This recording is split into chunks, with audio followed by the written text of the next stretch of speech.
In this video, we're going to be talking about the Flywheeled Vulcan, how I did the rewire for the jackhammer build, as well as a couple of other ways how you could do that rewire. So stay tuned.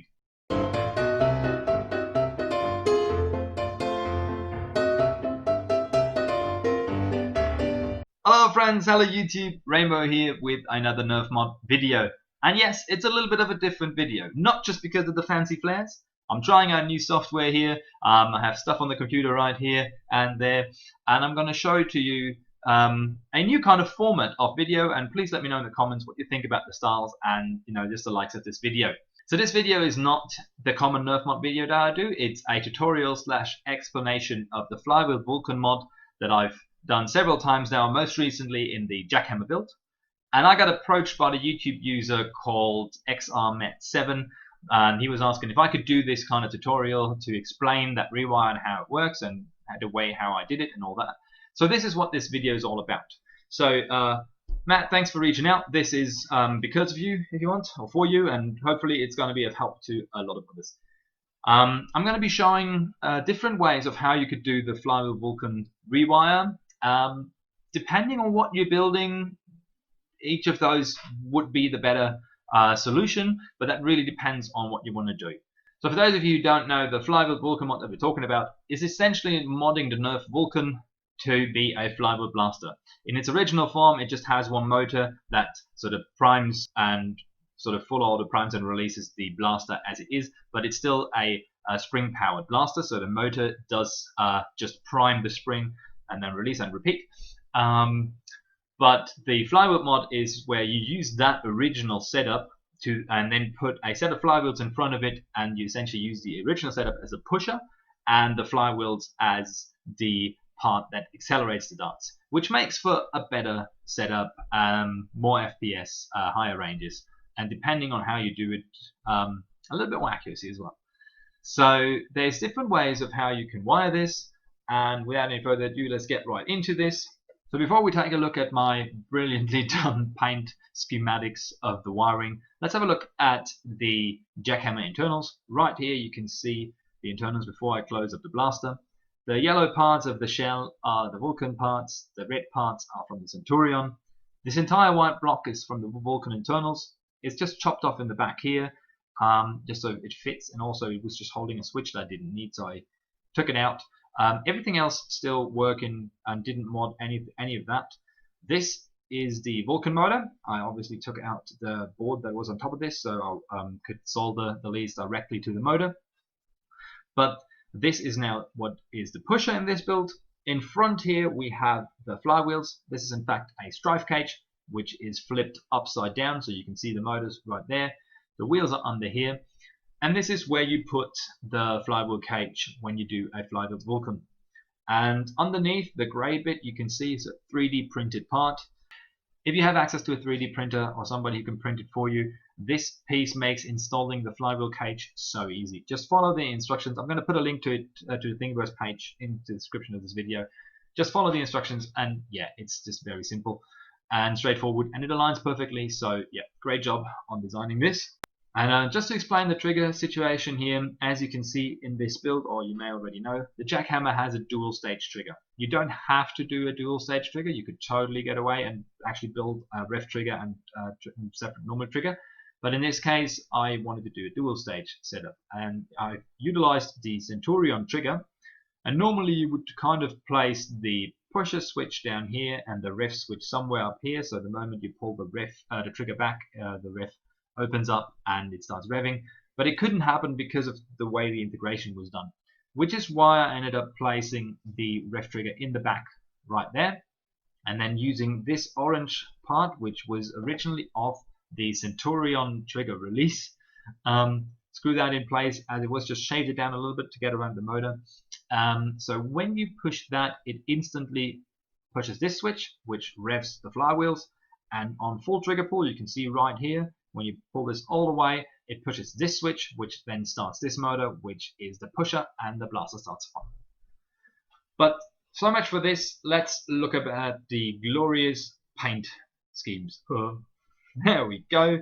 I hope you can see this all right.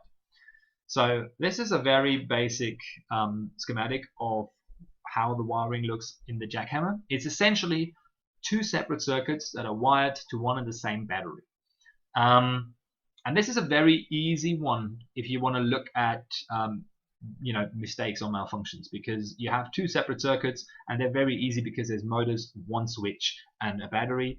So this is a really easy way to set this up, and let's talk you through it. You can see the yellow here, which simulates a Lipo connector, and let's talk the flywheels first. So from the negative it goes all the way to the motors, and now if that's in the front or in the back will depend on which orientations you put in your motors. So I've put down the little red dots to help you see how this goes, but obviously if you have to have the motors the other way around, negative has to be in the back and positive has to be in the front.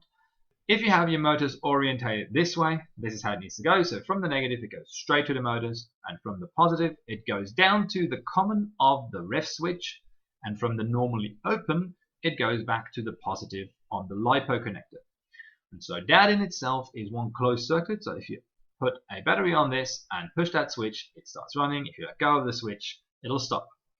And so in our second circuit, from the negative of the Lipo connector, it goes to the negative of the Vulcan motor. You can easily mark that on the motor by looking at it before you disassemble it. You can see where negative and positive are. Just take a marker and then it's good. And then from the positive of that motor, it goes to the common of the pusher switch, and from the normally open, it goes back to the positive of the Lipo. And again, if you soldered all this up and you connect the Lipo, you can push the switch and it'll start the pusher. So the reason I chose this is because I was planning on using a dual stage trigger, and this is totally fine. But if you were to use a ref trigger and a normal trigger, for this setup actually would not be the most ideal one, because they work independently, meaning that you could actually start the pusher without starting the flywheels. And in a flywheel blaster, that would automatically lead to a jam. So there is a different setup that I would recommend to do if you were to do two switches. But if you do a dual stage, it's easy, because if you just build it in so that the ref is the first one to get activated and the pusher is the second one, nothing else can happen. So that's why I went with this. So I hope the schematic actually makes it understandable how to do wiring. Let's quickly go back to the jackhammer. So you can see we got the Lipo connector in the back here, and then got the negative going all the way forward, and then you can see this here. This is because I had to switch polarities. So when you look at these motors closely, I actually did the wires like I did on my schematics, but I put the motors in the opposite direction, because the red dots here should be here, which is why I needed the negative on this side and the positive on this side. So don't get fooled by the colors in the front, they switch right here. So this in fact is a negative and this in fact is a positive. But essentially going from the negative to the motors, from the motors all the way to the ref switch, and from the ref switch back to the positive. And this connection right here is where the two circuits join. So this goes for this circuit. So from here, the negative to the negative of the motor, from the positive around here to the switch, and from the switch back here into the positive lead right there. So because of the dual stage setup, this is how I wired. Now there's another way of how you could do a dual stage wire. This one essentially is the same thing, but it's using two batteries instead of one. So as you can see, both circuits are separate from each other and have their, there you go, both circuits are separate from each other and have their individual power supply. So one here and one here. And with the rest, the wiring is exactly the same. It's just not splice those two together into one, have the two. Why would you want to have the two? Well, that is if you want to regulate the rate of fire, if you want to choose different motors. So I used 3S motors, and I put a 3S battery on the jackhammer build, because the Vulcan motor itself is quite a beefy motor and it can quite easily work on 2S as well as 3S. But if you were, for instance, using or wanted to use Fang revamp motors, which are 2S motors, but wanted to have the rate of fire with the Vulcan motor on a 3S, you could use this very setup and then actually go a 2S for the flywheels and a 3S LiPo for the pusher. And however you build your integration, that is actually feasible, because the battery tray of the Vulcan is really, really big. So down in the battery tray of the Vulcan, you can easily fit two LiPos. And so that would be a reason why you would want to do this wiring. and it will be absolutely fine. Easy to spot mistakes because it's again just two very simple circuits, and yeah, that's another way. Again, I would recommend this for a dual stage trigger so that you don't run the risk of just pushing the pusher by accident without having the flywheels revved up beforehand. So the last one we're going to be looking at is the one battery and one complete circuit with everything, which is the setup that I would recommend if you were to build a rev trigger as well as a normal trigger. If you don't want to go dual stage, if you want to have two triggers, this is your safe setup. And it's safe because you cannot activate the pusher motor if the flywheels aren't activated before that.